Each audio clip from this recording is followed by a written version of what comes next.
Welcome back to Newsmakers with Mike Briggs. I'm Mike Briggs, and we come to you every week at this time to talk to somebody making news or somebody who's done something extraordinary.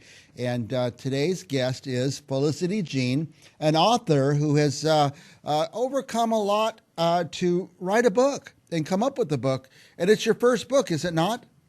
It is. It's my first book. And it's not a real easy book. It's kind of a difficult subject and kind of outlines some of the difficulties you went through. Why don't you tell us about it?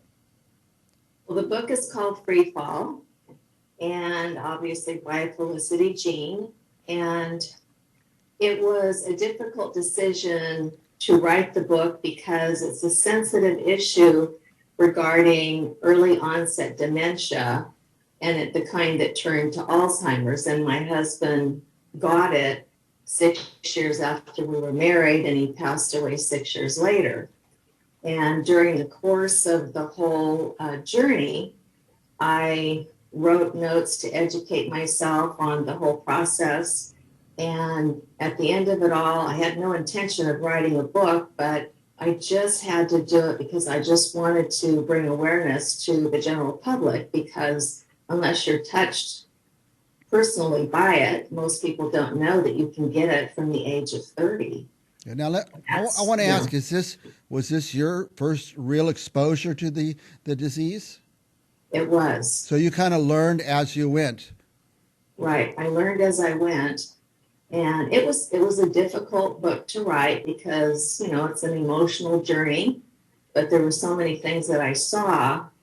I just felt like I had to do it, and of course, I didn't have the background in being an author writing.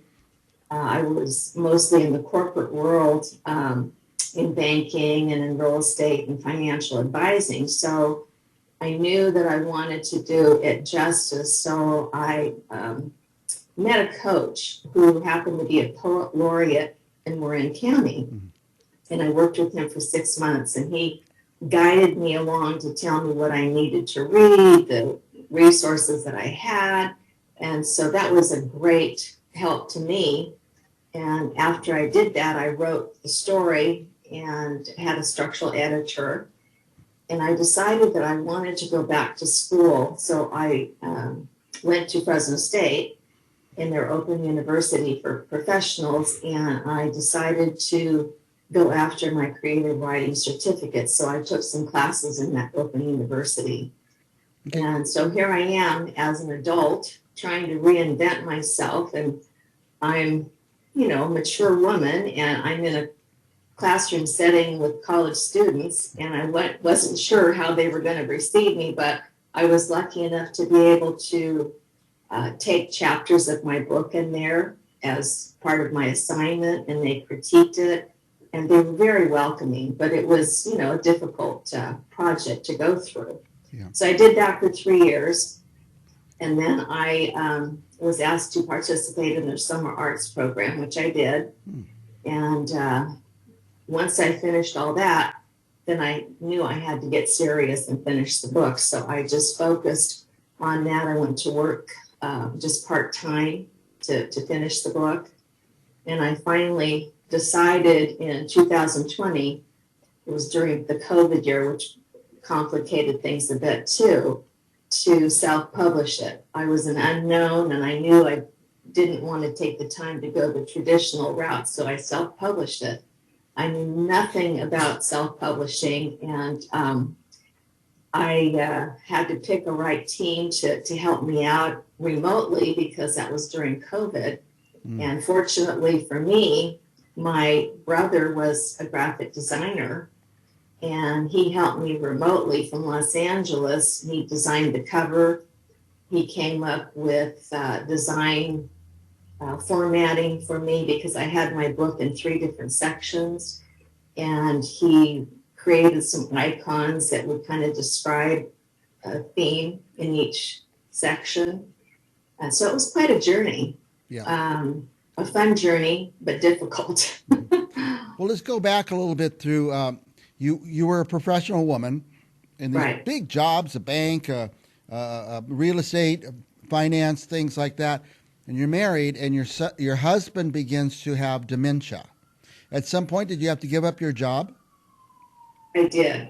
I did. I had to quit 2 years before he passed away. And fortunately, he was home with me most of that time, with the exception of the last 4 months Mm-hmm. when he had an episode. And then I had no choice, but I had to get him into assisted living. Now, what I'm hearing is this is new to you. You'd never been through this dimension with somebody. Our family's had quite a few people, so we're kind of familiar with it. But most people are not, like you. You were not. Do you think this book can help people? Do you think this would be a good book for people who all of a sudden they're in this situation?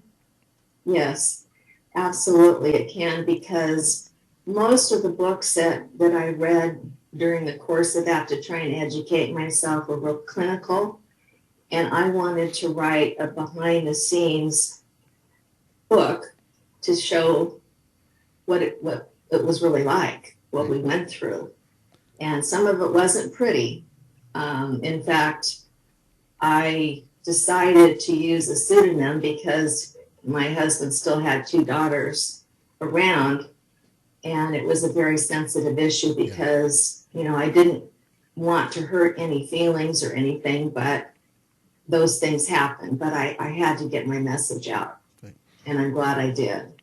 So the Most people that read it are happy that I wrote the book.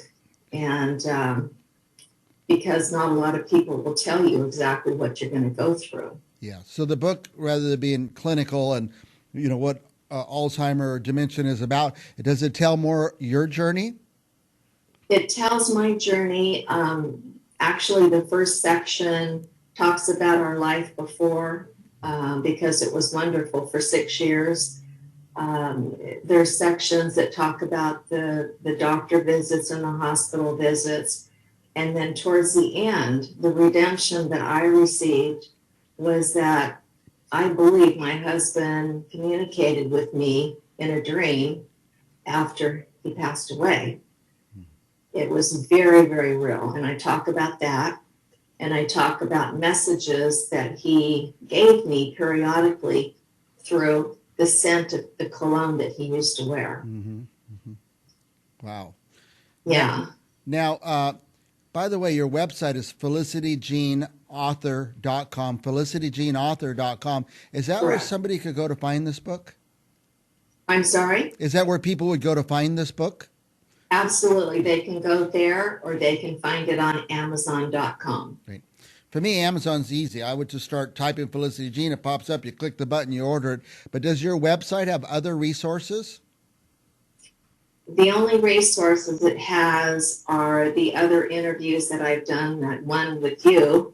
And also, I talk about Valley Caregivers, who was a very good resource to me. They were very helpful. They offered classes to educate me. They, when money permitted, they offered respite to some people that needed to get a break and come to watch the class or listen to some instruction. Right. That's great. Yeah.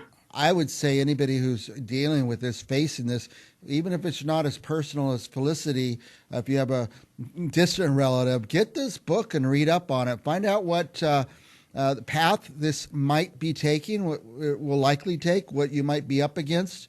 It sounds very unrelenting. It just comes and comes, the dementia. I would imagine there's no turning it back, right? There's no turning it back. The other resource is the UCSF Alzheimer's Center here in Fresno.